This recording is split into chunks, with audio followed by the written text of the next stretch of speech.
ययाति के शरीर में जरावस्था का प्रवेश, कामकन्या से भेंट, पुरु का यौवन दान, ययाति का कामकन्या के साथ प्रजावर्ग सहित वैकुंठ धाम गमन।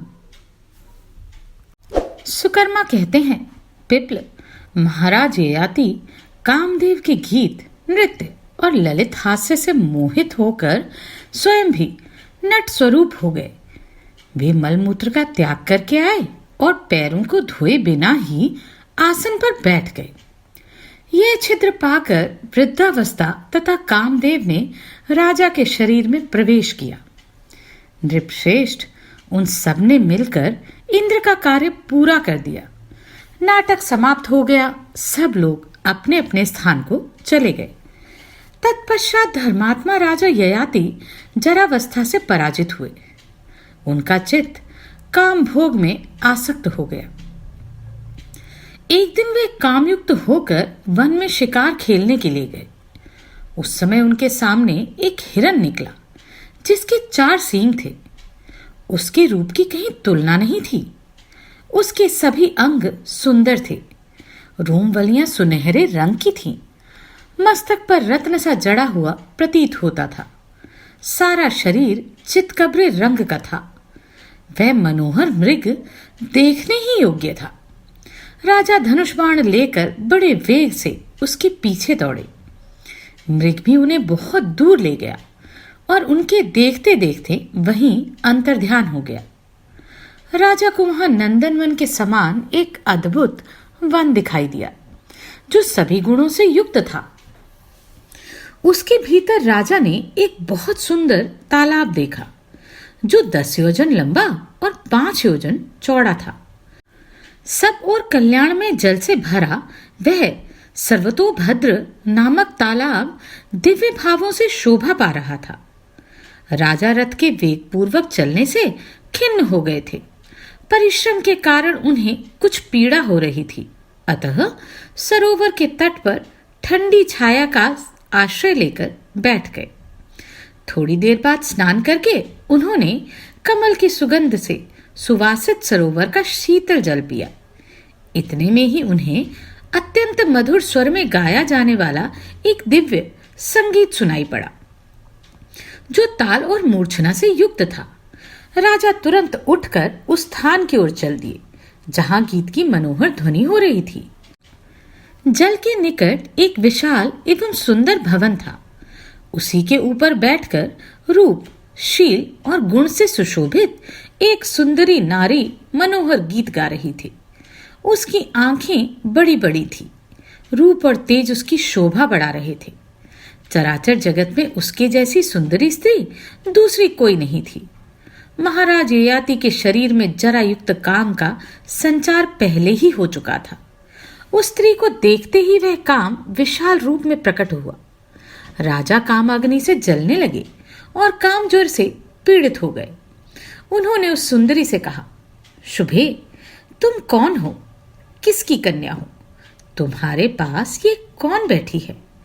कल्याणी, मुझे सब बातों का परिचय दो। मैं नुहुष का पुत्र हूं। मेरा जन्म चंद्रवंश में हुआ है। लक्ष्मी के 7 द्वीपों पर मेरा अधिकार है। मैं तीनों लोकों में विख्यात हूं। मेरा नाम ययाति है। सुंदरी, मुझे दुर्जय काम मारे डालता है। मैं उत्तम शील से युक्त हूं। मेरी रक्षा करो। तुम्हारे समागम के लिए मैं अपना राज्य, समूची पृथ्वी और शरीर भी अर्पण कर दूंगा। यह त्रिलोकी तुम्हारी ही है। राजा की ये बातें सुनकर सुंदरी ने अपनी सखा विशाला को उत्तर देने के लिए प्रेरित किया। तब विशाला ने कहा, नरश्रेष्ठ, यह रति की पुत्री है। इसका नाम अश्रु बिंदुमती है। मैं इसके प्रेम और सौहार्दवश सदा इसके साथ रहती हूँ। हम दोनों में स्वाभाविक मित्रता है जिससे मैं सर्वदा प्रसन्न रहती हूँ। मेरा नाम विशाला है। मैं वरुण की पुत्री हूँ। महाराज, मेरी यह सुंदरी सखी योग्य वर की प्राप्ति के लिए तपस्या कर रही है। इस प्रकार मैंने आपसे अपनी सखी का तथा अपना भी पूरा पूरा परिचय दे दिया। ययाति बोले, शुभे, मेरी बात सुनो। यह सुंदर मुख वाली रति कुमारी मुझे ही पति रूप में स्वीकार करे। यह बाला जिस जिस वस्तु की इच्छा करेगी वह सब मैं इसे प्रदान करूंगा। विशाला ने कहा, राजन, मैं इसका नियम बतलाती हूं, पहले उसे सुन लीजिए। यह स्थिर यौवन से युक्त, सर्वज्ञ, वीर के लक्षणों से सुशोभित, देवराज के समान तेजस्वी, धर्म का आचरण करने वाले, त्रिलोक पूजित, सुबुद्धि, सुप्रिय तथा उत्तम गुणों से युक्त पुरुष को अपना पति बनाना चाहती है। ययाति बोले, मुझे इन सभी गुणों से युक्त समझो, मैं इसके योग्य पति हो सकता हूं? विशाला ने कहा, राजन, मैं जानती हूं आप अपने पुण्य के लिए तीनों लोकों में विख्यात हैं। मैंने पहले जिन जिन गुणों की चर्चा की है वे सभी आपके भीतर विद्यमान हैं। केवल एक ही दोष के कारण यह मेरी सखी आपको पसंद नहीं करती। आपके शरीर में वृद्धावस्था का प्रवेश हो गया है। यदि आप उससे मुक्त हो गए तो यह आपकी प्रियतमा हो सकती है। राजन, यही इसका निश्चय है। मैंने सुना है पुत्र, भ्राता और भृत्य जिसके शरीर में भी यह जरावस्था को डाला जाए उसी में इसका संचार हो जाता है। अतः भूपाल, आप अपना बुढ़ापा तो पुत्र को दे दीजिए और स्वयं उसका यौवन लेकर परम सुंदर बन जाइए। मेरी सखी जिस रूप में आपका उपभोग करना चाहती है उसी के अनुकूल व्यवस्था कीजिए। ययाति बोले, महाभागे, एवमस्तु, मैं तुम्हारी आज्ञा का पालन अवश्य करूंगा। राजा ययाति काम भोग में आसक्त होकर अपनी विवेक शक्ति खो बैठे थे। वे घर जाकर अपने पुत्रों से बोले, तुम लोगों में से कोई एक मेरी दुखदायिनी जरावस्था को ग्रहण कर ले और अपना यौवन मुझे दे दे, जिससे मैं इच्छानुसार भोग सकूं। जो मेरी वृद्धावस्था को ग्रहण करेगा वह पुरुषों में श्रेष्ठ समझा जाएगा और वही मेरे राज्य का स्वामी होगा। उसको सुख, संपत्ति, धन धान्य, बहुत सी संतानें तथा यश और कीर्ति प्राप्त होगी। तुरु ने कहा, पिताजी, इसमें संदेह नहीं कि पिता माता की कृपा से ही पुत्र को शरीर की प्राप्ति होती है। अतः उसका कर्तव्य है कि वह विशेष चेष्टा के साथ माता पिता की सेवा करे। परंतु महाराज, यौवन दान करने का मेरा समय नहीं है। तरु की बात सुनकर धर्मात्मा राजा को बड़ा क्रोध हुआ। वे उसे शाप देते हुए बोले, तूने मेरी आज्ञा का अनादर किया, अतः तू सब धर्मों से बहिष्कृत और पापी हो जा। तेरा हृदय पवित्र ज्ञान से शून्य हो जाए और तू कौड़ी हो जा। तरु को इस प्रकार शाप देकर वे अपने दूसरे पुत्र यदु से बोले, बेटा, तू मेरी जरावस्था को ग्रहण कर, मेरा अकंटक राज्य भोग। यह सुनकर यदु ने हाथ जोड़कर कहा, पिताजी, कृपा कीजिए, मैं बुढ़ापे का भार नहीं ढो सकता। शीत का कष्ट सहना, अधिक राह चलना, कदन्न भोजन करना, जिनकी यौवावस्था बीत गई हो ऐसी स्त्रियों से संपर्क रखना और मन की प्रतिकूलता का सामना करना, ये वृद्धावस्था के 5 हेतु हैं। यदु के यूं कहने पर महाराज ययाति ने कुपित होकर उन्हें भी शाप दिया, जा, तेरा वंश राज्यहीन होगा, इसमें कभी कोई राजा ना होगा। यदु ने कहा, महाराज, मैं निर्दोष हूं, आपने मुझे शाप क्यों दे दिया? मुझ दीन पर दया कीजिए, प्रसन्न हो जाइए। ययाति बोले, बेटा, महान देवता भगवान विष्णु जब तेरे वंश में अपने अंश सहित अवतार लेंगे उस समय तेरा कुल पवित्र, शाप से मुक्त हो जाएगा। राजा ययाति ने कुरु को शिशु समझकर छोड़ दिया और शर्मिष्ठा के पुत्र पुरु को बुलाकर कहा, बेटा, तू मेरी वृद्धावस्था ग्रहण कर ले। पुरु ने कहा, राजन, मैं आपकी आज्ञा का पालन करूंगा। मुझे अपनी वृद्धावस्था दीजिए और आज ही मेरी युवावस्था से सुंदर रूप धारण कर उत्तम भोग भोगिए। यह सुनकर महामनस्वी राजा का चित्त अत्यंत प्रसन्न हो गया। वे पुरु से बोले, महामते, तूने मेरी वृद्धावस्था ग्रहण की और अपना यौवन मुझे दे दिया, इसलिए मेरे दिए हुए राज्य का उपभोग कर। अब राजा की बिल्कुल नई अवस्था हो गई। वे 16 वर्ष के तरुण प्रतीत होने लगे, देखने में अत्यंत सुंदर, मानो दूसरे कामदेव हों। महाराज ने पुरु को अपना धनुष, राज्य, छत्र, घोड़ा, हाथी, धन, देश, सेना, चबर और व्यंजन सब कुछ दे डाला। धर्मात्मा नहुष कुमार अब कामात्मा हो गए थे। वे कामासक्त होकर बार बार उस स्त्री का चिंतन करने लगे। उन्हें अपने पहले वृतांत का स्मरण न रहा। नई युवावस्था पाकर वे बड़ी शीघ्रता के साथ कदम बढ़ाते हुए अश्रु बिंदुमती के पास गए। उस समय उनका चित्त काम से उन्मत्त हो रहा था। वे विशाल नेत्रों वाली विशाला को देखकर बोले, भद्रे, मैं प्रबल दोष रूप वृद्धावस्था को त्याग कर यहाँ आया हूँ। अब मैं तरुण हूँ, अतः तुम्हारी सखी मुझे स्वीकार करे। विशाला बोली, राजन, आप दोष रूपा जरावस्था को त्याग कर आए हैं, ये बड़ी अच्छी बात है, परंतु अब भी आप एक दोष से लिप्त हैं, जिससे ये आपको स्वीकार करना नहीं चाहती। आपकी दो सुंदर नेत्रों वाली स्त्रियां हैं, शर्मिष्ठा और देवयानी। ऐसी दशा में आप मेरी इस सखी के वश में कैसे रह सकेंगे? जलती हुई आग में समा जाना और पर्वत के शिखर से कूद पड़ना अच्छा है, किंतु रूप और तेज से युक्त होने पर भी ऐसे पति से विवाह करना अच्छा नहीं है, जो सौत रूपी विष से युक्त हो। यद्यपि आप गुणों के समुद्र हैं, तो भी इसी एक दोष के कारण ये आपको पति बनाना पसंद नहीं करते। ययाति ने कहा, शुभे, मुझे देवयानी और शर्मिष्ठा से कोई प्रयोजन नहीं। इस बात के लिए मैं सत्य धर्म से युक्त अपने शरीर को छूकर शपथ करता हूं। अश्रु बिंदुमती बोली, राजन, मैं ही आपके राज्य और शरीर का उपभोग करूंगी। जिस जिस कार्य के लिए मैं कहूं उसे आपको अवश्य पूर्ण करना होगा। इस बात का विश्वास दिलाने के लिए अपना हाथ मेरे हाथ में दीजिए। ययाति ने कहा, राजकुमारी, मैं तुम्हारे सिवा किसी दूसरी स्त्री को कभी ग्रहण नहीं करूंगा।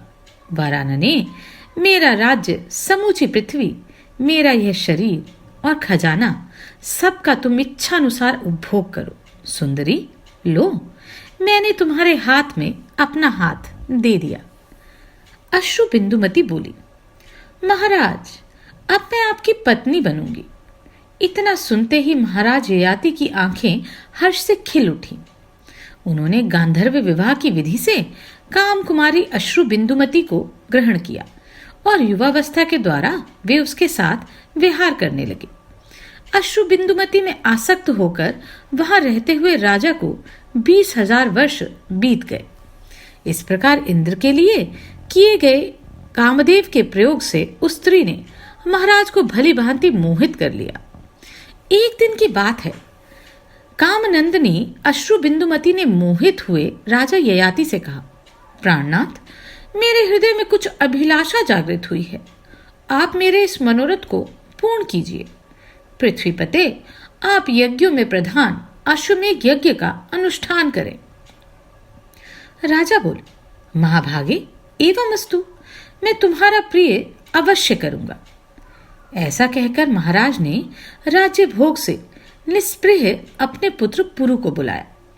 पिता का आवाहन सुनकर पुरु आए।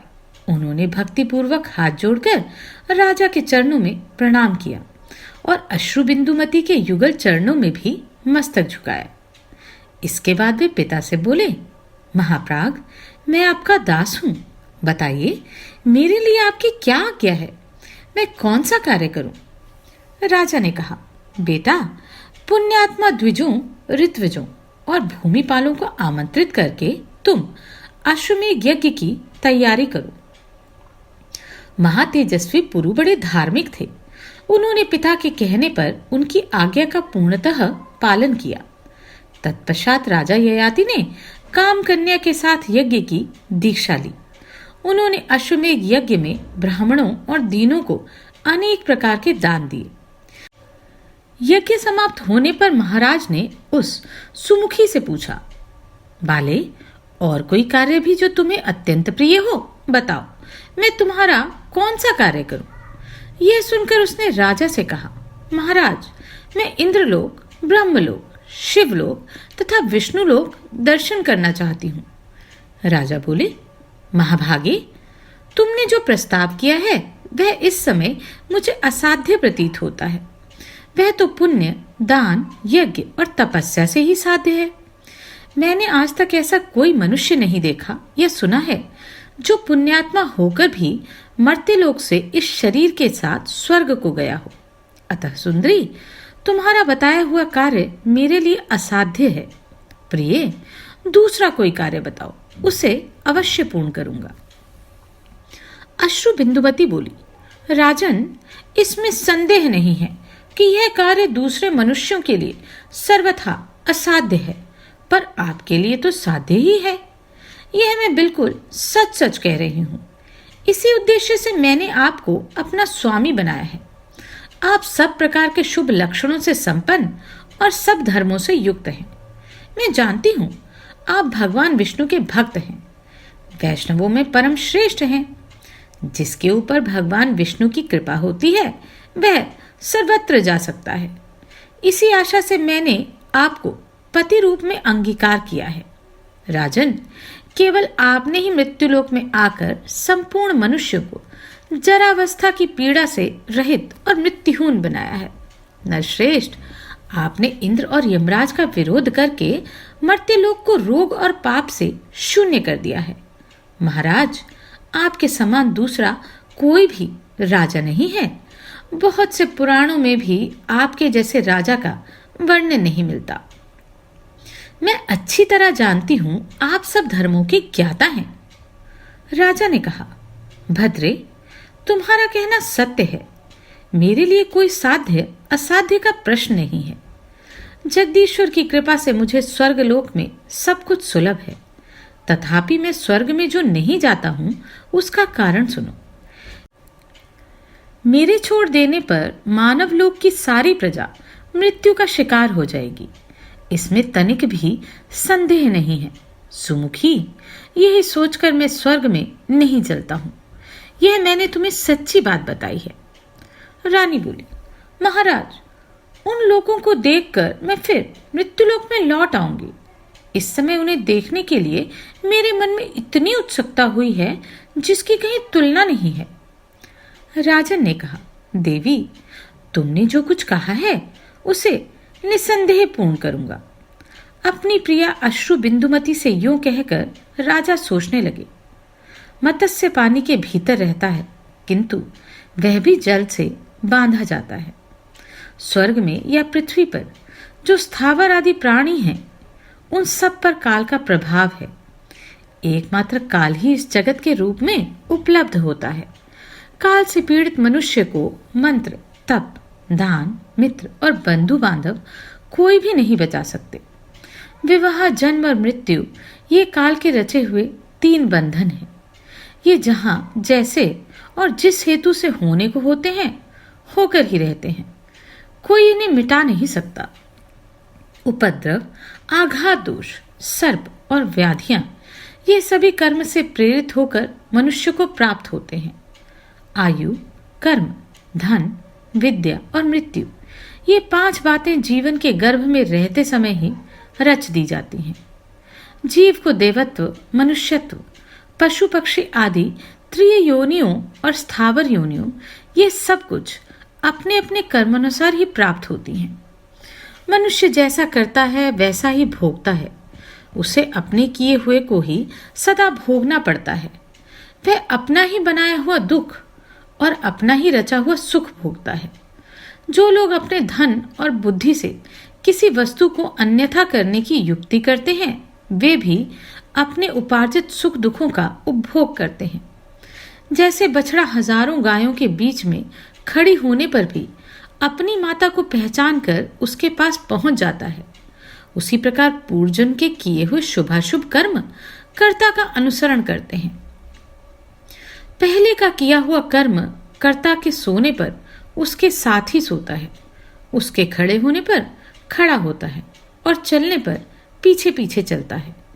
तात्पर्य यह है कि कर्म छाया की भांति कर्ता के साथ लगा रहता है। जैसे छाया और धूप सदा एक दूसरे के संबद्ध होते हैं, उसी प्रकार कर्म और कर्ता का भी परस्पर संबंध है। शस्त्र, अग्नि, विष आदि से जो बचाने योग्य वस्तु है, उसको भी देव ही बचाता है। जो वास्तव में अरक्षित वस्तु है, उसकी देव ही रक्षा करता है। देव ने जिसका नाश कर दिया हो, उसकी रक्षा नहीं देखी जाती। यह मेरे पूर्व कर्मों का परिणाम ही है, दूसरा कुछ नहीं। स्त्री के रूप में देव ही यहाँ आ पहुंचा है, इसमें तनिक भी संदेह नहीं है। मेरे घर में जो नाटक खेलने वाले नट और नर्तक आए थे, उन्हीं के संग से मेरे शरीर में जरावस्था ने प्रवेश किया।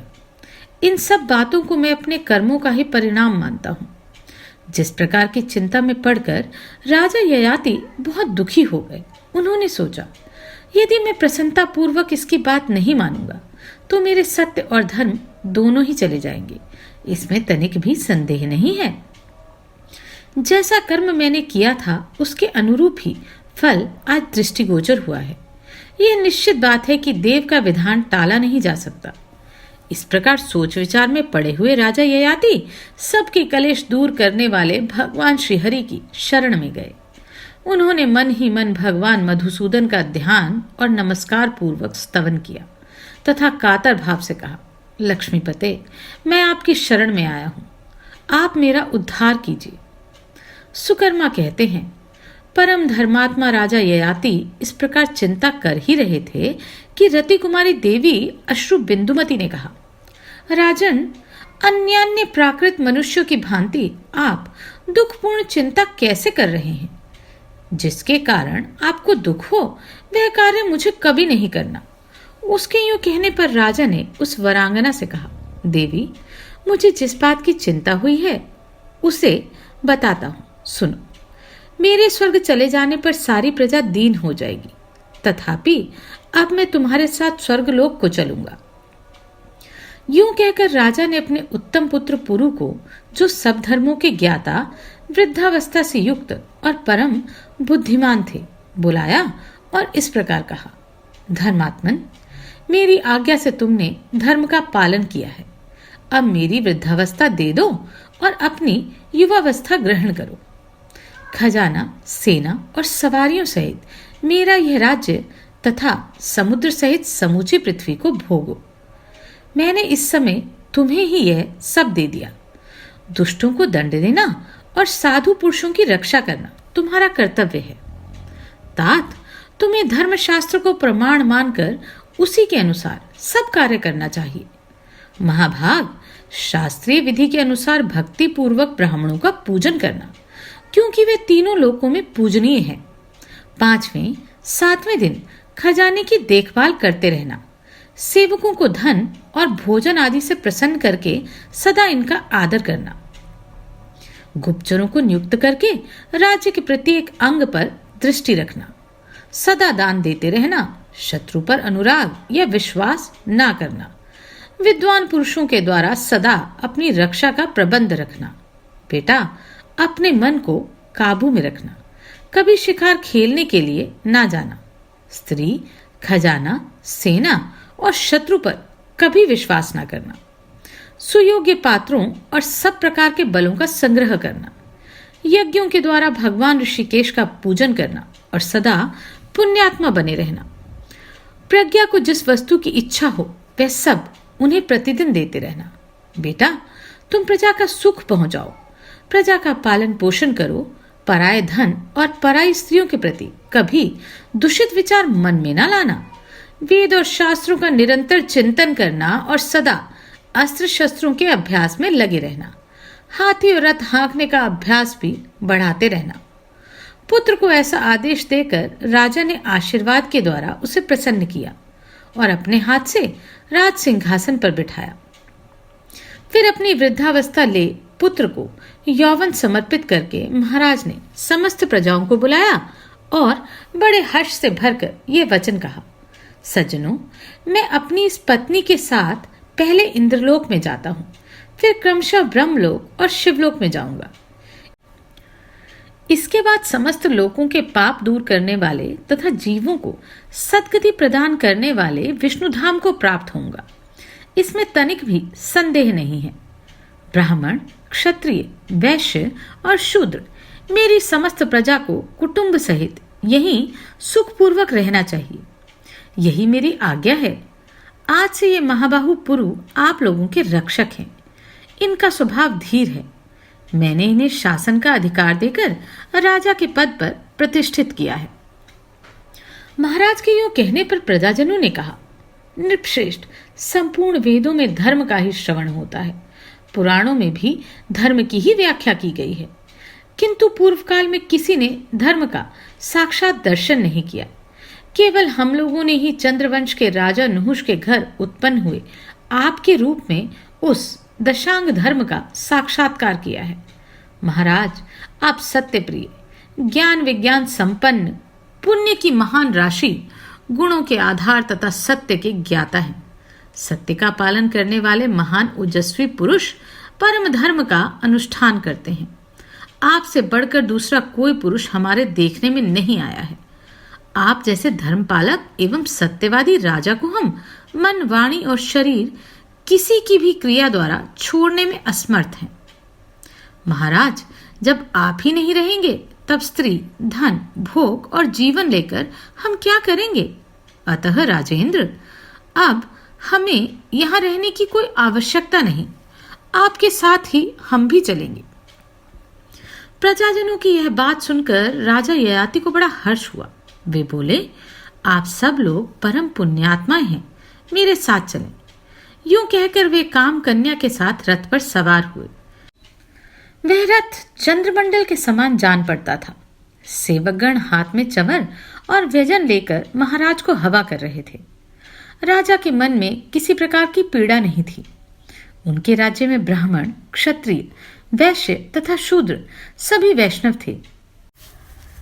इनके सिवा जो अंत्यज थे, उनके मन में भी भगवान विष्णु के प्रति भक्ति थी। सभी दिव्यमाला धारण किए तुलसी दलों से शोभा पा रहे थे। उनकी संख्या अरबों खरबों तक पहुंच गई। सभी भगवान विष्णु के ध्यान में तत्पर और जप एवं दान में संलग्न रहने वाले थे। सबके सब विष्णु भक्त और पुण्यात्मा थे। उन सब ने महाराज के साथ दिव्य लोकों की यात्रा की। उस समय सबके हृदय में महान आनंद छा रहा था। राजा ययाति सबसे पहले इंद्रलोक में गए। उनके तेज, पुण्य, धर्म और तपोबल से और लोग भी साथ साथ गए। वहां पहुंचने पर देवता, गंधर्व, किन्नर तथा चारणों सहित देवराज इंद्र उनके सामने आए और उनका सम्मान करते हुए बोले, महाभाग, आपका स्वागत है। आइए, मेरे घर में पधारिए और दिव्य, पावन एवं मनोरम भोगों का उपभोग कीजिए। राजा ने कहा, देवराज, आपके चरणारविंदों में प्रणाम करके हम लोग सनातन ब्रह्मलोक में जा रहे हैं। यह कहकर देवताओं के मुख से अपनी स्तुति सुनते हुए वे ब्रह्मलोक में गए। वहां मुनिवरों के साथ महातेजस्वी ब्रह्मा जी ने अर्घ्य आदि सुविस्तृत उपचारों के द्वारा उनका आतिथ्य सत्कार किया और कहा, राजन, तुम अपने शुभ कर्मों के फल स्वरूप विष्णु लोक को जाओ। ब्रह्मा जी के यूं कहने पर वे पहले शिवलोक में गए। वहां भगवान शंकर ने पार्वती के साथ उनका स्वागत सत्कार किया और इस प्रकार कहा, महाराज, तुम भगवान विष्णु के भक्त हो, अतः मेरे भी अत्यंत प्रिय हो, क्योंकि मुझ में और विष्णु में कोई अंतर नहीं है। जो विष्णु है वही मैं हूं और मुझी को विष्णु समझो। पुण्यात्मा विष्णु भक्त के लिए भी यही स्थान है। अतः महाराज, तुम यहाँ इच्छानुसार रह सकते हो। भगवान शिव के यूं कहने पर श्री विष्णु के प्रिय भक्त ययाति ने मस्तक झुकाकर उनके चरणों में भक्ति पूर्वक प्रणाम किया और कहा, महादेव, आपने इस समय जो कुछ भी कहा है सत्य है। आप दोनों में वस्तुतः कोई अंतर नहीं है। एक ही परमात्मा के स्वरूप की ब्रह्मा, विष्णु और महेश 3 रूपों में अभिव्यक्ति हुई है। तथापि मेरी विष्णुलोक में जाने की इच्छा है, अतः आपके चरणों में प्रणाम करता हूं। भगवान शिव बोले, महाराज एवं अस्तु, तुम विष्णुलोक को जाओ। उनकी आज्ञा पाकर राजा ने कल्याणमय भगवती उमा को नमस्कार किया और उन परम पावन विष्णु भक्तों के साथ वे विष्णु धाम को चले गए। ऋषि और देवता सब और खड़े होकर उनकी स्तुति कर रहे थे। गंधर्व, किन्नर, सिद्ध, पुण्यात्मा, चारण, साध्य, विद्याधर, 49 मरुदगण, 8 वसु, 11 रुद्र, 12 आदित्य, लोकपाल तथा समस्त त्रिलोकी चारों ओर उनका गुणगान कर रही थी। महाराज ययाति ने रोग शोक से रहित अनुपम विष्णु लोक का दर्शन किया। सब प्रकार की शोभा से संपन्न सोने के विमान उस लोक की सुषमा बढ़ा रहे थे। चारों ओर दिव्य छटा छा रही थी। वह मोक्ष का उत्तम धाम वैष्णवों से शोभा पा रहा था। देवताओं की वहां भीड़ सी लगी थी। नहुष नंदन ययाति ने सब प्रकार के दाह से रहित उस दिव्य धाम में प्रवेश करके कलेशहारी भगवान नारायण का दर्शन किया। भगवान के ऊपर चंदोवे तने हुए थे, जिनसे उनकी बड़ी शोभा हो रही थी। वे सब प्रकार के आभूषण और पीत वस्त्रों से विभूषित थे। उनके वक्षस्थल में श्रीवत्स का चिन्ह शोभा पा रहा था। सबके महान आश्रय भगवान जगन्नाथ लक्ष्मी के साथ गरुड़ पर विराजमान थे। वे ही परमात्मा परमेश्वर हैं, संपूर्ण देवलोकों की गति हैं, परमानंदमय, कैवल्य से सुशोभित हैं। बड़े बड़े लोग, पुण्यात्मा, वैष्णव, देवता तथा गंधर्व उनकी सेवा में रहते हैं।